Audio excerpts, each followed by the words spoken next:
అందరికీ నమస్కారం. ఈరోజు మీ అందరికీ నేను వినిపించబోయే కథ హృదయం ఉన్న మనుషులు.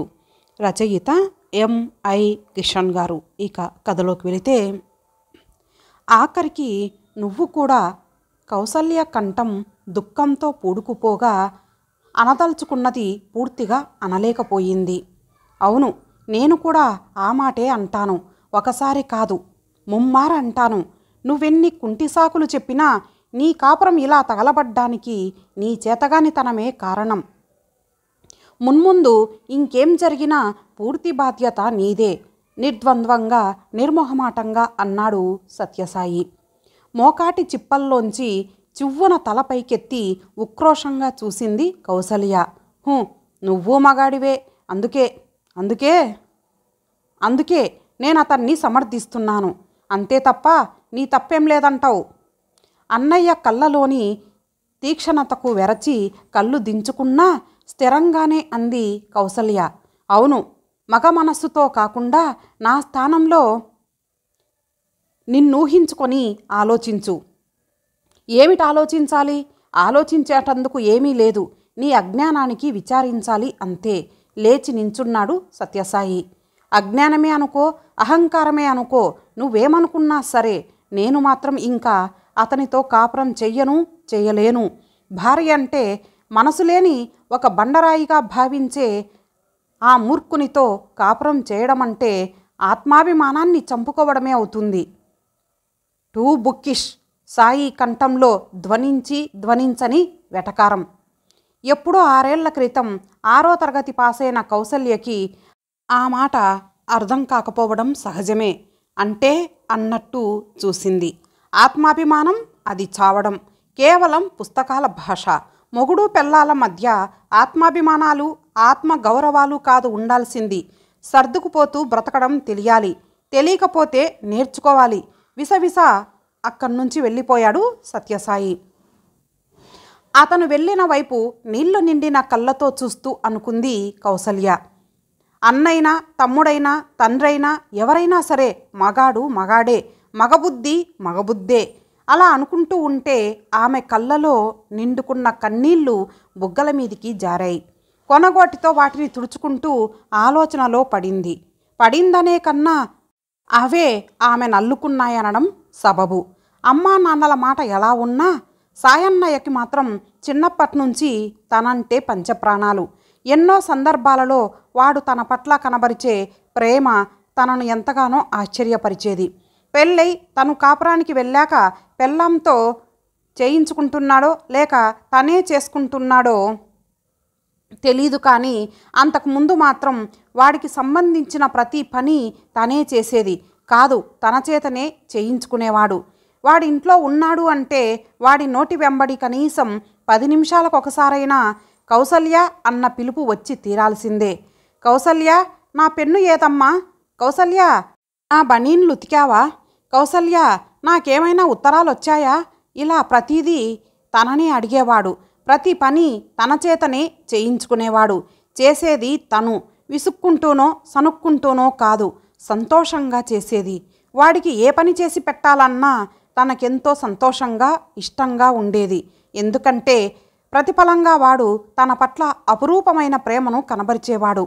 ఉద్యోగంలో చేరాక వాడు కొనిచ్చిన చీరల మాట సరే, ఉద్యోగం సద్యోగం లేనప్పుడు కూడా వాడి ఖర్చులకని నాన్నగారిచ్చే డబ్బుల్లోనే కొంత పొదుపు చేసి తనకేదో ఒకటి కొనిస్తుండేవాడు. మొన్ననే కదా గాజులు వేయించుకున్నాను, ఇప్పుడు మళ్ళీ ఈ గాజులు ఎందుకు? ఇలా నీ డబ్బంతా నా కోసం ఖర్చు చేయకపోతే నీ మనసు కుదురుగా ఉండదా? నీ బనీన్లన్నింటికీ కిటికీలు ఎక్కువైపోతున్నాయి. ఈ 6 రూపాయలు గాజులకి తగలేయకపోతే ఒక బనీను కొనుక్కోలేకపోయావా?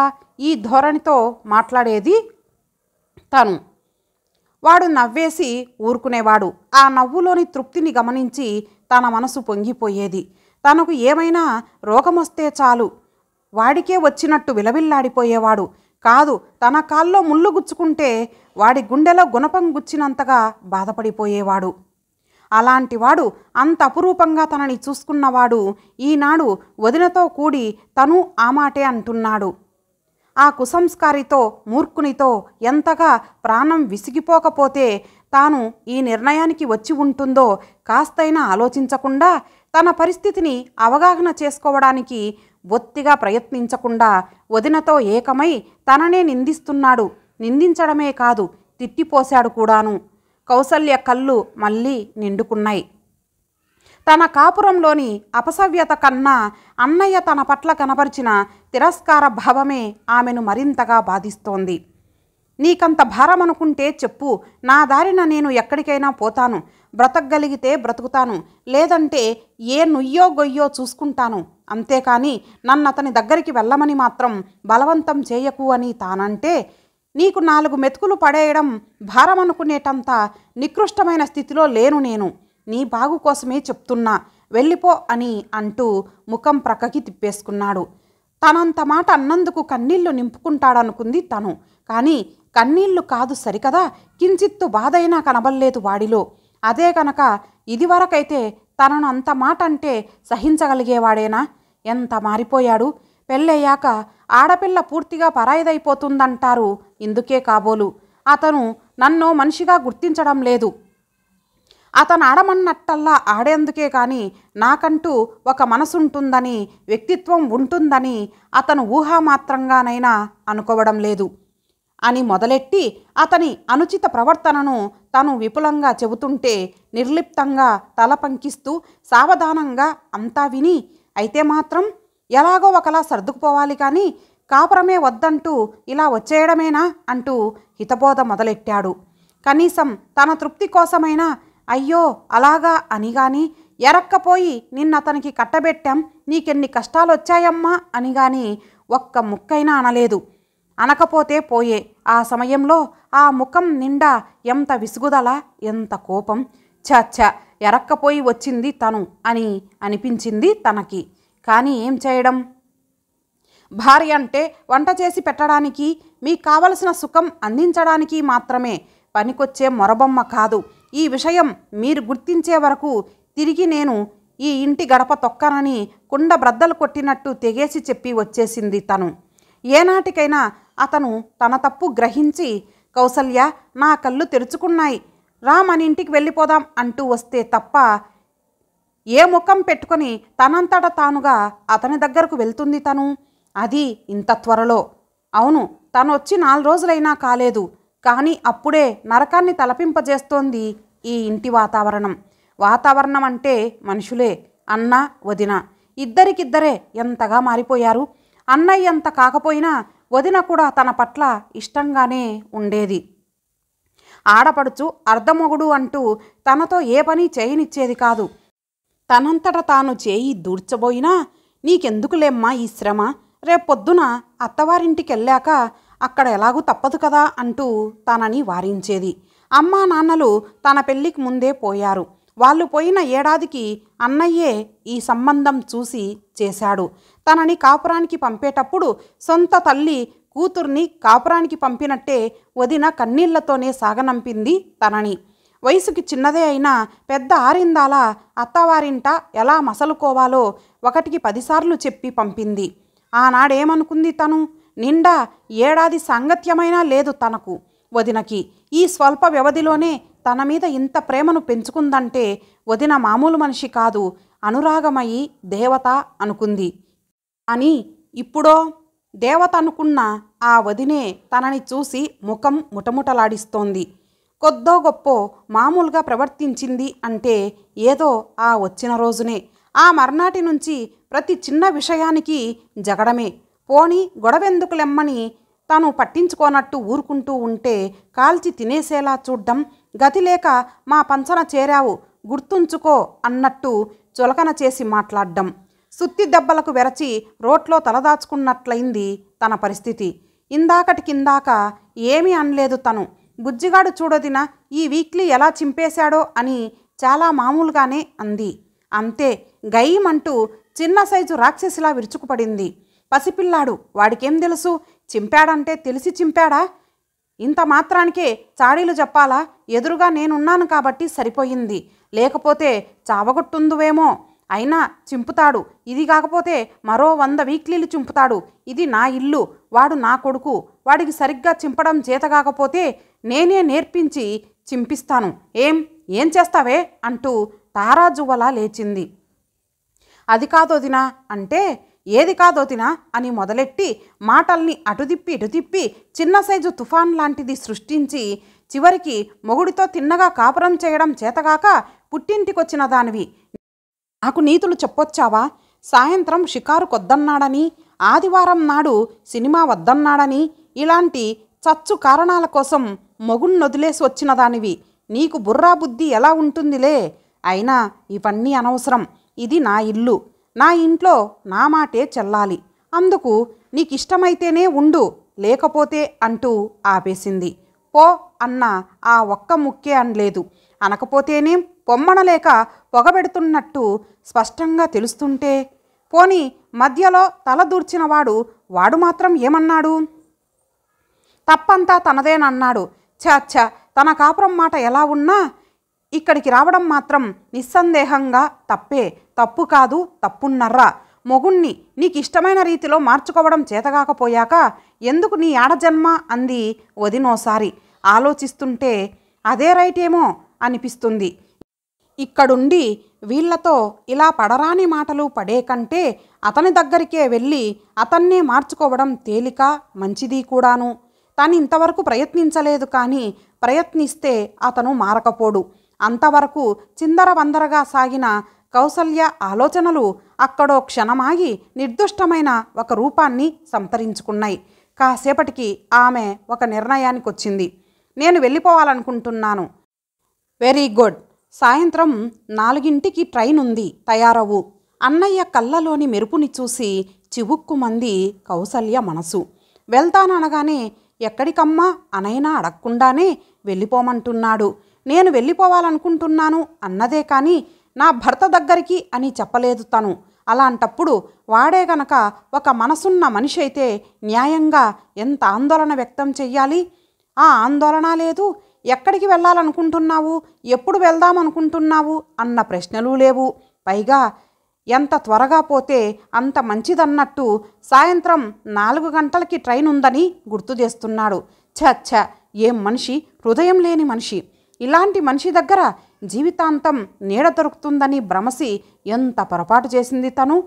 కళ్ళ వెంబడి గిర్రున నీరు తిరుగుతుంటే ఆ విషయం సత్యసాయి గమనించడం ఇష్టం లేక ముఖం పక్కకి తిప్పేసుకుంటూ అక్కడ్నుంచి లేచి వెళ్ళిపోయింది కౌసల్య.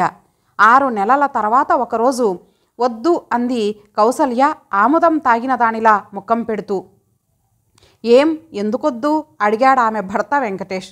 వాళ్ళు హృదయం లేని మనుషులు. అలాగా నవ్వి అన్నాడు వెంకటేష్. ఒకప్పుడు నన్ను ఇలాగే అనేదానివి, హృదయం లేని మనిషిని అని, బండరాయినని, జడ పదార్థాన్నని. అది వేరు. సరే, అది వేరే అనుకుందాం. మరి ఇదేమిటి? చెట్ట. కౌసల్యకి నవ్వు రాలేదు. సీరియస్గా అంది. మీకేం తెలీదు. ఈ ఆహ్వానం ఏదో ఫార్మాలిటీ కోసం, అంతే తప్ప మన మీద ప్రేమ కారిపోయి కాదు. కడుపులో లేకుండా కావలించుకునే మనుషులంటే నాకు అసహ్యం. మనం వెళ్ళొద్దు. పండగంటే అక్కడికి వెళితేనే పండగ? మనము చేసుకోవచ్చు ఇక్కడే ఎంచక్కాను. ఇంతకు నువ్వనేది తెలుగులోనే చెప్పాను. వాళ్ళు హృదయం లేని మనుషులు కనుక మనం అక్కడికి వెళ్ళబోవడం లేదు, అంతే. అంతేనా? ముమ్మాటికి అంతే. వెంకటేష్ పకపకా నవ్వాడు. నవ్వడానికి కూడా కారణముండాలి. రుసరుసా చూసింది కౌసల్య. ఆ రుసరుసకి భయపడో మరేమో పకపకని చిరునవ్వుగా కన్వర్ట్ చేస్తూ ఆఫీస్ రూంలోకి వెళ్ళి 5 నిమిషాల్లో తిరిగొచ్చిన వెంకటేష్ కౌసల్య చేతిలో ఒక ఉత్తరం ఉంచాడు. ఏమిటిది అందుకుంటూ అడిగింది. చదువు తెలుస్తుంది. మడతలు విప్పి ఉత్తరంలోకి దృష్టి సారించింది కౌసల్య. డియర్ వెంకటేష్, ఈ ఉత్తరం కన్నా ముందే కౌసల్య నిన్ను చేరి ఉంటుందనుకుంటాను. నీపై ఆగ్రహించి పుట్టింటికి వెళ్ళిన మనిషి ఇంత త్వరగా రావడం నిన్ను ఎంతో ఆశ్చర్యపరిచి ఉంటుంది, నాకు తెలుసు. నిజానికి కౌసల్య చాలా మొండిది. చిన్నప్పటి నుంచి ముద్దుగా పెంచబట్టి తన మనసుకు తోచిందే వేదమన్న ధోరణ్ణి అలవర్చుకుంది. నేను మీ చెల్లెలు పూనుకోకపోయినట్లయితే అది ఇంత త్వరగా మనసు మార్చుకొని నీ దగ్గరికి వచ్చేది కాదు. అవును, కౌసల్య ఇక్కడికొచ్చి రాగానే చెప్పింది, నీతో తెగదెంపులు చేసుకొని వచ్చేసినట్టు. కారణాలు అడిగితే కుప్పలు తిప్పలు చెప్పుకొచ్చింది. అన్నీ సిల్లీ కారణాలే. నవ్వాలో ఏడవాలో అర్థం కాక నేను మీ చెల్లెలు కలిసి ఒక ఉపాయం ఆలోచించాం. కౌసల్య మా దగ్గర ఉన్న 4 రోజుల్లోనే ఈ ఇంట్లో ఉండటం కన్నా నరకంలో ఉండటం మేలు అనిపించేలా ప్రవర్తించాం. అంతే, వెంటనే నీ వద్దకు తిరుగు ప్రయాణమైంది.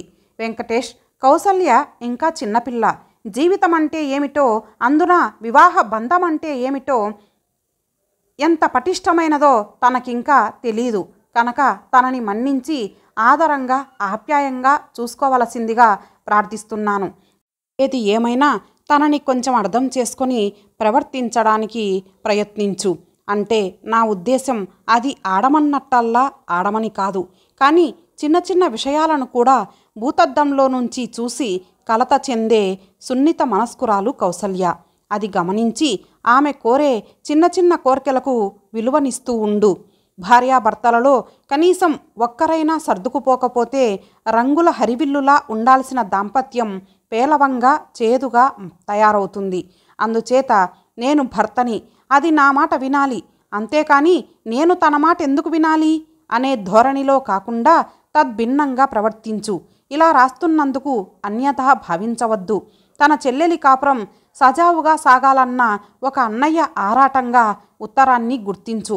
ఉంటాను మరి, నీ బావ సత్యసాయి.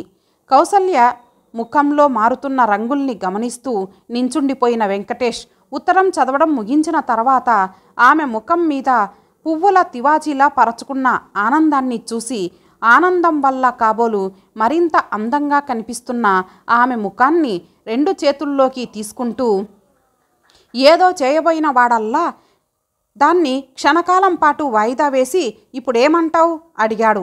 ఆ మరునాడు కౌసల్య వెంకటేష్ల ప్రయాణమయ్యారు హృదయమున్న మనుషుల దగ్గరికి. ఇంతటితో ఈ కథ సమాప్తం. మరలా మరొక మంచి కథతో కలుద్దాం. అంతవరకు సెలవు. నమస్తే.